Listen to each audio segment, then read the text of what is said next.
Законот за постапување со бесправно изградени објекти преку проектот легализација на дивоградбите за 1 евро по метар квадратен овозможи секој граѓанин да може да стекне правна и легална сопственост на сопствениот дом. Ова го истакнаа на денешната пресконференција од Општинскиот комитет на ВМРО ДПМНЕ. Според официјалните податоци, велат од партијата, оваа мерка до 31 март годинава ја искористиле вкупно 9477 велешани.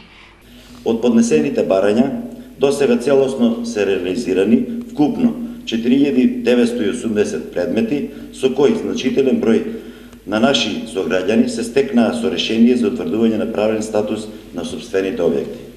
4980 велешки семејства, чии што живеалишта немаа легален статус, го решија овој голем товар за нив.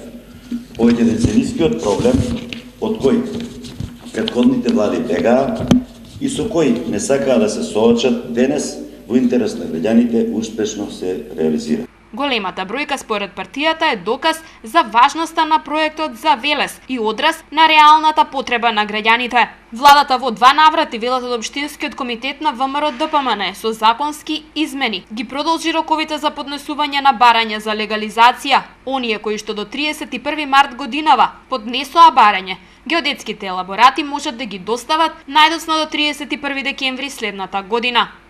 Овој владин проект, покрај правен, има и социјален карактер.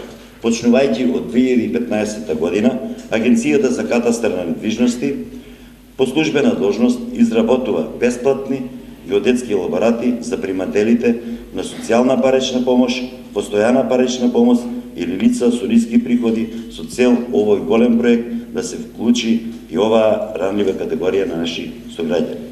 Според последните податоци, оваа мерка досега ја искористија околу 200 велешани. Од ВМРО ДПМНЕ е со став дека за партијата политиката подразбира за прашањата кои што најмногу ги интересираат граѓаните да се делува конкретно и се уверени дека овој начин на работа граѓаните ќе го препознаат и на претстојните парламентарни избори.